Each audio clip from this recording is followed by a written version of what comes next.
অনেক দিন আগে, সেই প্রায় 1964 সালে ব্রিটিশ প্রধানমন্ত্রী হ্যারল্ড উইলসন কইছিল যে রাজনীতিতে একটা সপ্তাহ কিন্তু অনেক লম্বা সময়। আজকের দিনে বলতে হবে যে 24 ঘন্টা রাজনীতিতে অনেক লম্বা সময়। দেখেন, হঠাৎ করে অপ্রত্যাশিত যুদ্ধে পৃথিবী এক মহাযুদ্ধের মুখে এসে দাঁড়ায়। এখন যেমন দাঁড়াইছে ইরান আর ইসরায়েলের যুদ্ধে। ইসরায়েলের পক্ষ থেকে ইরানের উপরে অবৈধ এবং উস্কানিমূলক হামলা পৃথিবীর হিসাব নিকাশ পাল্টাই দিতে পারে। কি হবে আগামীতে বলা মুশকিল, তবে পুরো পৃথিবী এক অতি বিপজ্জনক সময় এসে দাঁড়াইছে। আজকে আমরা আলোচনা করব যে আসলে পশ্চিম এই যুদ্ধ থেকে কি চায়, কেন এই যুদ্ধ তৈরি হইল এবং শেষ পর্যন্ত কি হতে যাচ্ছে। ইরানের উপরে ইসরায়েলের হামলা কিন্তু এটা আত্মরক্ষা না, প্রতিরক্ষাও না। এটা ছিল নগ্ন সাম্রাজ্যবাদী আগ্রাসনের এক নিষ্ঠুর উদাহরণ। এই হামলা আন্তর্জাতিক আইনের স্পষ্ট লঙ্ঘন। জাতিসংঘ সনদের 2-4 ধারা অনুযায়ী কোন রাষ্ট্র অপর রাষ্ট্রের বিরুদ্ধে শক্তি প্রয়োগ করতে পারে না, যদি না তা আত্মরক্ষার জন্য হয়। ইসরায়েল সেই নীতিকে প্রকাশ্যে পদদলিত করছে। আন্তর্জাতিক আইন ভঙ্গ করে সে তেহরানের পানি সরবরাহ ব্যবস্থার উপরে বর্বর হামলা চালাইছে। অথচ পশ্চিমা মিডিয়া দেখলে মনে হবে যে ইসরায়েল মজলুম। কি আশ্চর্য দুনিয়া! আন্তর্জাতিক আইনে পানির পরিষেবা, খাবার এবং সুয়ারেজ এইটার উপরে হামলা করা মানবতার বিরুদ্ধে অপরাধ, একটা যুদ্ধাপরাধ। ইরানের বিরুদ্ধে এই আগ্রাসন এমন একটা সময় আসলো যখন গাজায় গণহত্যা চলতেছে, পশ্চিম তীরে দখলদারিত্ব এবং সারা দুনিয়ার মুসলিম জনগোষ্ঠীর উপরে নির্যাতন নিয়ে বিশ্বজুড়ে প্রতিবাদ চলতেছে। ইসরায়েল এই হামলার মাধ্যমে বিশ্ব জনমতকে বিভ্রান্ত করতে চায়, যুদ্ধের ক্ষেত্র প্রস্তুত করতে চায় এবং মুসলিম দেশগুলোকে উস্কাইতে চায়। নেতানিয়াহু নিজের মুখেই যা বলছে তার সারমর্ম হচ্ছে ইরান আর পাকিস্তান এই দুই রাষ্ট্রের সে ধ্বংস চায়। শোনেন তার মুখে।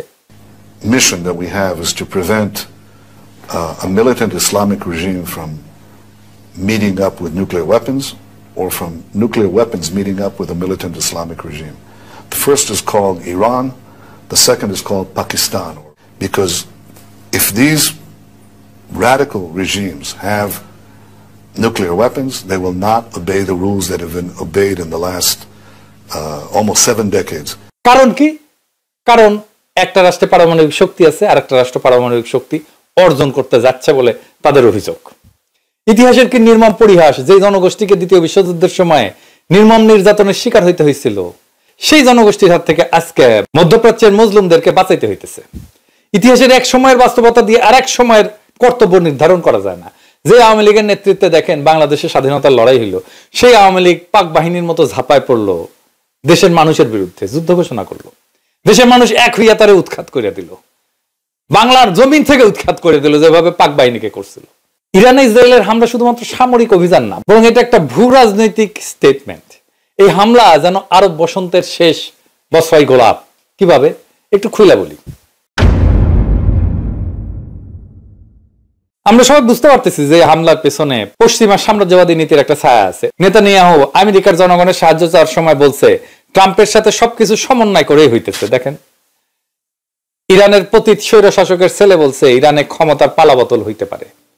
একই কথা নেতানিয়াহুর মুখেও। কিন্তু কিসের ক্ষমতার পালাবদল?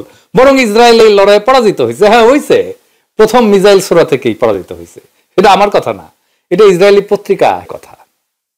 তারা বলতেছে যে ইসরায়েলের একটা স্ট্র্যাটেজিক সুবিধা ছিল, তা হচ্ছে একটা ফুল স্কেল মিলিটারি অ্যাটাকের ভয় রাখতো সে ইরানকে সব সময়।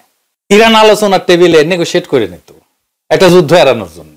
এইটারে বলে ডিটারেন্স, যা দিয়ে একটা সামরিক সংঘাত ঠেকানো যায়।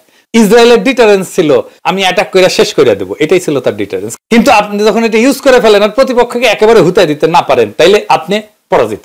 কারণ আপনি কতখানি ড্যামেজ করতে পারেন আপনার প্রতিপক্ষের সেটা সে জেনে যাবে, নিজের শক্তিকে সে মূল্যায়ন করতে পারবে। আর দেখবে তার ভয়টা অমূলক ছিল। এখন কি মনে হয় আলোচনার টেবিলে ইরান আর নমনীয় হয়ে থাকবে? এখানেই পরাজয় ইসরায়েলের। এখন সেই জন্য সে তার আব্বু ট্রাম্পকে ডাকতেছে সবকিছু সামাল দেওয়ার জন্য। ইসরায়েল হামলা চালাইছিল এইটা বলে যে ইরান যেন পারমাণবিক বোমা বানাইতে না পারে। ইরান যে জায়গায় আছে নিউক্লিয়ার পাওয়ার হওয়ার জন্য, তাতে তার বোমা তৈরি করতে কয়েক মাস থেকে 1 বছর টাইম লাগবে। এটাও হেরাচ্ছেরই কথা, যদি তাদের সুপ্রিম লিডার চায় যে আমরা একটা বোমা বানাবো। তো ইসরায়েল তো তার লক্ষ্যই পূরণ করতে পারলো না, বরং ইরান একটা শক্ত যুক্তি পেয়ে গেল যে পারমাণবিক নিরস্ত্রীকরণ যে চুক্তি করেছিল সেটা থেকে সে বাইর হয়ে অস্ত্র বানাইতে পারবে। বলবে যে আমার উপরে আক্রমণ হয়, আমার স্বাধীনতা সার্বভৌমত্ব বিপন্ন। এই কাজ করছিল উত্তর কোরিয়া, এই একই ঘটনা করতে পারে ইরান। কিন্তু এর বাইরে পশ্চিমা দুনিয়ার একটা লক্ষ্য আছে। কি সেই লক্ষ্য? একটা জিনিস মনে রাখবেন যে পশ্চিম কিন্তু ইসলামোফোব, এটা একটা ইসলাম বিদ্বেষী দুনিয়া, এটা মাথায় রেখেন। কিন্তু তাদের লক্ষ্যটা কি? লক্ষ্য হইল যে ইসলামী দুনিয়ার মধ্যে যে দুই ধরনের ব্যবস্থা আছে, একটা সেকুলার জাতীয়তাবাদ এবং আর একটা ইসলামী প্রতিরোধ, এই দুইটাকে একসাথে শেষ করে দেওয়া। একটা অতীতে ফিরে যায়, 1950 থেকে 70-এর দশকে প্যান অ্যারাবিজম বলে একটা জাতীয়তাবাদী ধারার উদ্ভব হয় মধ্যপ্রাচ্যে। একটা শক্তিশালী সেকুলার শাসন ব্যবস্থা তৈরি করে, যেমন মিশরের গামাল আবদেল নাসের, সিরিয়ার হাফেজ আল আসাদ, ইরাকের সাদ্দাম হোসেন, লিবিয়ার মুয়াম্মার গাদ্দাফি। এরা কিন্তু জাতীয়তাবাদী ছিল এবং তার সাথে তার আইডিয়ার সাথে সমাজতন্ত্রের ধারণার একটা সংমিশ্রণ ঘটাইছিল, এবং এইটা কইরা সে পশ্চিমা আগ্রাসনের সামনে একটা বড় বাধা হয়ে দাঁড়াইছিল। আরব বসন্ত ছিল, এই যে কাঠামোগুলো ছিল এগুলোকে ভাঙার কাজ, একে একে সবগুলো ভাঙছে। আরব বসন্তের পর মধ্যপ্রাচ্য আর গণতন্ত্রের দিকে আগাইছে কি? আগায়নি, বরং পশ্চিমা নিয়ন্ত্রিত নতুন এক ব্যবস্থার দিকে যাচ্ছে। এই হামলা এবং তারপরে পুনর্গঠন একটা বড় পরিকল্পনার অংশ, যেটা শুরু হয়েছে ইরাকে, লিবিয়াতে, সিরিয়াতে, যেখানে পশ্চিমা এবং স্থানীয় এলিটদের সম্মিলিত আধিপত্য প্রতিষ্ঠিত হবে। চমস্কি এটা নিয়ে বলছিলেন যে পশ্চিমারা সেকুলারিজম এবং ইসলামী মৌলবাদ উভয়কেই ধ্বংস করে, কারণ তাদের জন্য যে কোনো ধরনের প্রতিরোধী অগ্রহণযোগ্য। চমস্কি স্পষ্টভাবে বলছেন যে ইসরায়েলের পক্ষে ইরানের মোকাবেলা করা সম্ভব না, তারা যুক্তরাষ্ট্রকে সামনে রেখে যুদ্ধ বাজাইতে চায়। চমস্কির দুইটা লেখা আছে, ফেটফুল ট্রায়াঙ্গেল এবং নো লঙ্গার সেফ বলে। এই দুইটা লেখাতেই সে এই কথাগুলোই বলছে। ইসরায়েল যে আমেরিকাকে সামনে রেখে লড়াইটা চালাইতে চায় সেটা সে এখানে বলছে ইংরেজি যেহেতু কইছে ঠিক কইছে, তাই না?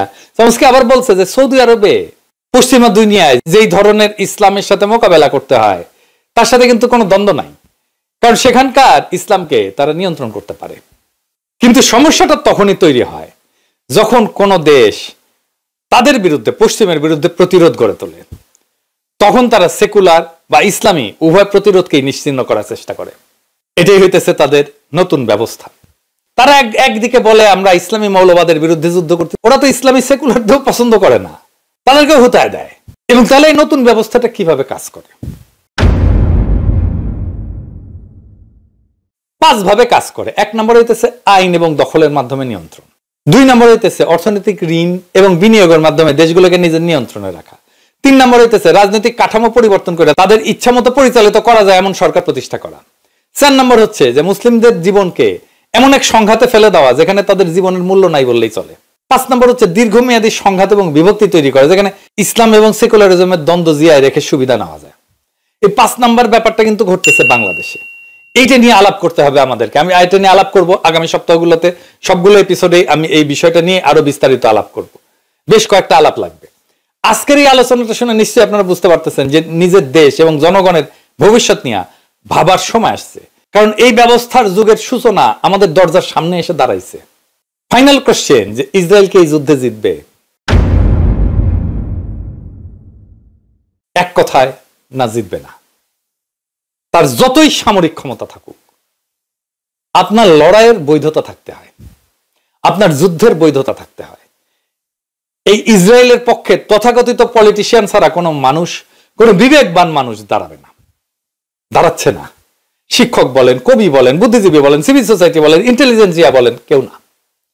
শুধু সামরিক শক্তির উপর নির্ভর করে যুদ্ধে যেতে সম্ভব হইলে আমেরিকা তো ভিয়েতনামে হারতো না, সোভিয়েত ইউনিয়ন তো আফগানিস্তানে ধাক্কা খাইতো না, আবার সোভিয়েত ইউনিয়নের পরে আমেরিকা এসে আফগানিস্তান থেকে লেজ তুলে পালাইতো না।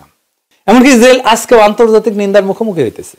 যুদ্ধের প্রকৃত বৈধতা মিসাইল, ট্যাঙ্ক আর বোমা দিয়ে নির্ধারিত হয় না। যুদ্ধের বিজয় বা পরাজয়ের বিচার বস্তুত হয়ে থাকে জনতার চেতনার ক্ষেত্রে, যেখানে জনগণ, তার বুদ্ধিজীবী শ্রেণী, ইন্টেলিজেন্সিয়া একটা গুরুত্বপূর্ণ ভূমিকা পালন করে।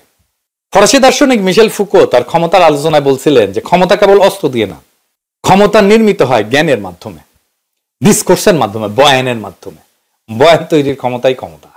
অর্থাৎ কে শত্রু, কেন শত্রু, শত্রুর বিরুদ্ধে যুদ্ধে যাওয়া কেন নৈতিক এবং প্রয়োজনীয়, এই সমস্ত প্রশ্নের উত্তর সমাজে তৈরি করে বুদ্ধিজীবীরা। এটাই আসল ক্ষমতার একটা নৈতিক সাংস্কৃতিক বৈধতার প্রক্রিয়া। এটাকে বলা হয় লেজিটিমাইজেশন। ইতিহাসের দিকে তাকাইলে দেখা যায় দ্বিতীয় বিশ্বযুদ্ধের সময় ফ্যাসিবাদ বিরোধী লড়াই শুধু সামরিক অভিযান যথেষ্ট ছিল না, বরং নাৎসিবাদের বিরুদ্ধে ব্যাপক বুদ্ধিবৃত্তিক এবং সাংস্কৃতিক অভিযান পরিচালিত হয়েছিল। লেখক, শিল্পী, দার্শনিকরা একজোট হয়ে বলছিলেন এই লড়াই সভ্যতার লড়াই, মানবতার লড়াই। ফলে এই যুদ্ধের নৈতিক বৈধতা তৈরি হয়েছিল এবং সেটাই শেষ পর্যন্ত পশ্চিমা শক্তির বিজয়ের মূল চালিকা শক্তি হিসেবে কাজ করছে। একইভাবে ভিয়েতনাম যুদ্ধের সময় আমেরিকার বুদ্ধিজীবীরা, এই নোয়াম চমস্কি, তারপর হাওয়ার্ড জিন, অসংখ্য দার্শনিক চিন্তাবিদ যুদ্ধের বিরুদ্ধে যে শক্তিশালী বয়ান তৈরি করছিলেন, সেটাই শেষ পর্যন্ত আমেরিকার ভিয়েতনাম নীতিকে ভেঙে ফেলতে সক্ষম হয়েছিল। আমরা হাসিনার পরাজয়ের কথাই বলি। হাসিনার পরাজয় তো একদিনে আসে নাই। হাসিনার শাসনের বৈধতাকে আমরা ক্রমাগত এটাকে ধ্বংস করছি বয়ান দিয়ে, মানুষের মনে আমাদের লড়াইয়ের নৈতিক বৈধতা তৈরি করছি। সামরিকভাবে অত্যন্ত শক্তিশালী ছিল, এখনো আছে আমেরিকা। তা সত্ত্বেও যুক্তরাষ্ট্র পরাজিত হয়েছিল ভিয়েতনামে, আফগানিস্তানে, কারণ তারা এই যুদ্ধের নৈতিক বৈধতা হারায় ফেলছিল। বর্তমান বিশ্বের দিকে তাকাইলে মধ্যপ্রাচ্য বলেন, ইউক্রেন বলেন, তাইওয়ান সংকট বলেন, ইরান ইসরায়েলের দ্বন্দ্ব বলেন, এখনকার আমরা এই একই দৃশ্য দেখব। এই যুদ্ধগুলো সামরিক শক্তির প্রতিযোগিতার চাইতে হয়ে উঠছে বুদ্ধিবৃত্তিক এবং সাংস্কৃতিক বৈধতা বা অবৈধতার সংগ্রাম। কে সঠিক, কে মানবিক, কে আগ্রাসী, কে নির্যাতিত, কে মজলুম, কে জালেম, এই সমস্ত প্রশ্নের মাধ্যমে বিশ্বব্যাপী বুদ্ধিজীবী, মিডিয়া, সাংস্কৃতিক প্রতিষ্ঠানগুলো তৈরি করে চলতেছে যুদ্ধের বৈধতার কাঠামো। ফলে যুদ্ধ এখন শুধু ভূখণ্ড বা সেনানিবাসের মধ্যে আবদ্ধ না। যুদ্ধ আজকে হয়ে উঠছে চেতনার যুদ্ধ, ওয়ার অফ কনসাসনেস। সেখানে ইন্টেলিজেন্সিয়ার আসল শক্তি। ইন্টেলিজেন্সিয়া যুদ্ধের বোধ তৈরি করে, সেই বোধ তৈরি করে নৈতিক বৈধতা এবং শেষ পর্যন্ত যুদ্ধের জয় পরাজয় নির্ধারণ করে দেয় সেই বোধ। তাই আজকের যুগে শুধু শক্তিশালী সেনাবাহিনী থাকা যথেষ্ট না, শুধু প্রচুর যুদ্ধস্ত্র থাকা যথেষ্ট না। সেই শক্তিকে মানুষের মধ্যে গ্রহণযোগ্য করতে প্রয়োজন বুদ্ধিবৃত্তিক এবং নৈতিক সমর্থন। কারণ শেষ পর্যন্ত ইতিহাস লিখে যায় বিজয়ীর বুদ্ধিজীবীরা, সামরিক বাহিনী না। তাই আজকে ইরান ইসরায়েল যুদ্ধে যাই ঘটুক না কেন, মনে রাখবেন ইসরায়েল পরাজিত হয়েছে, পরাজিত হবে, আখেরে পরাজিত হবেই, এবং মজলুম এক সময় না এক সময় বিজয়ী হবে।